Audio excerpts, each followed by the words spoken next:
Magandang umaga, class.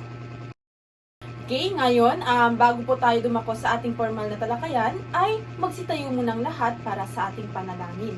Bini-bini, maaari mo bang pangunahan ang ating panalangin? Okay, maraming salamat.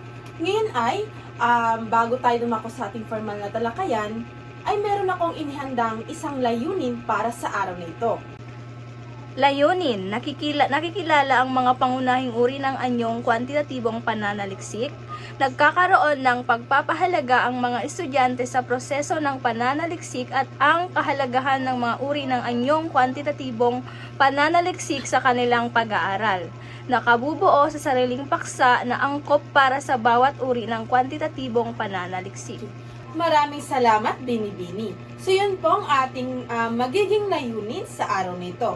Okay, ngayon class ay bumuo kayo ng 2 pangkat kung saan magkakaroon tayo ng isang aktibidad na dito nyo malalaman kung ano nga bang ating paksang aralin sa araw nito. Okay, bali bubuo po kayo ng 2 pangkat at ang ating activity ngayon ay tinatawag nating charade o paghuhula. Okay, ngayon class, alam po nating familiar tayo sa larong charade o paghuhula. Ngayon ay may inihanda akong dice. Ang dice na ito ay magre-representa kung ang uno ang lumabas, sila ang gagawa ng aksyon at ang pangalawang grupo naman, sila ang maghuhula. Naintindihan ba, class? Opo! Ngayon ay magsimula na tayo. Okay. Ang pangalawang pangkat po ang lumabas kung saan sila po ang mag-action at ang isang grupo naman sila ang maghuhula. Okay, class, ngayon ay magsisimula na tayo. Okay, class, sa ating ginawang aktibidad, ay tiyak ko'y may idea na kayo kung ano nga bang paksang aralin sa araw nito. Okay, Bini-bini, ano nga bang ating paksang aralin sa araw na ito? Ito po ay uri ng anyong kwantitatibong pananaliksik. Magaling! Ang ating paksang aralin ngayon, class, ay tungkol sa uri at anyong kwantitatibong pananaliksik.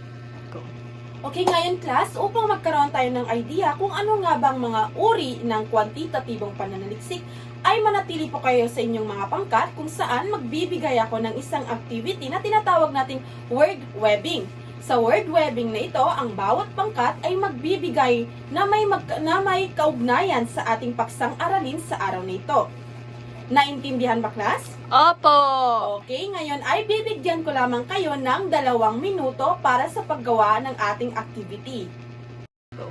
Ngayon ay ating talakayan kung ano ang mga uri ng kwantitatibong pananaliksik. Una ay meron tayong experimental. Ano nga ba tong experimental na pananaliksik? Bini-bini, maaari mo bang basahin?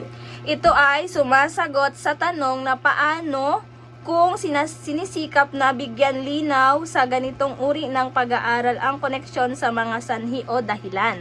Okay, maraming salamat.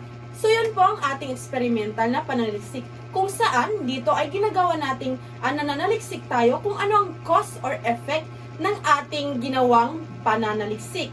Meron tayong uri ng mga experimental. Ito po ang mga uri ng experimental ng pananaliksik.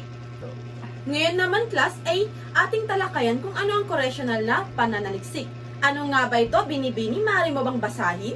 Isang disenyo na makakatulong sa mga mananaliksik na maitaguyod ang isang ugnayan sa pagitan ng 2 malapit na magkaugnay na mga variable. Okay, maraming salamat. Ngayon naman ay dumako tayo sa survey. Ano nga ba tong survey na pananaliksik? Maaari mo bang basahin, Bini-bini? Ang survey sa aklat ni na Check at Cha 2012 salin ang pananaliksik na survey sa isang sistematikong pagsisiyasat. Okay, maraming salamat. Sa ating survey na pananaliksik ay meron din tayong mga anyo nito. Narito ang mga anyo ng survey na pananaliksik.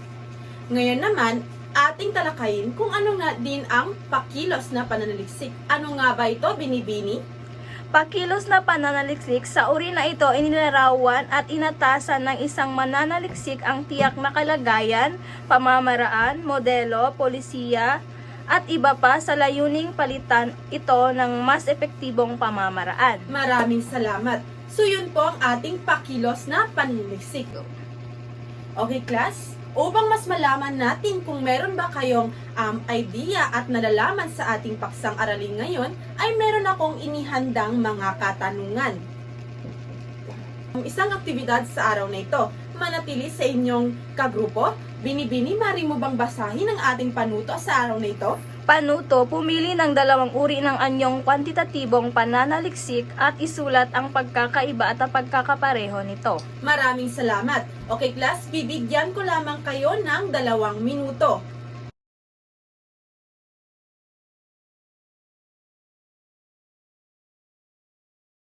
Ngayon class ay kumuha ng isang malinis na papel dahil magkakaroon tayo ng isang pagsusulit.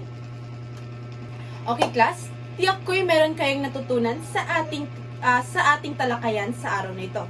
Ngayon ay bago magtapos ng ating klase ay meron akong inihandang isang kasunduan.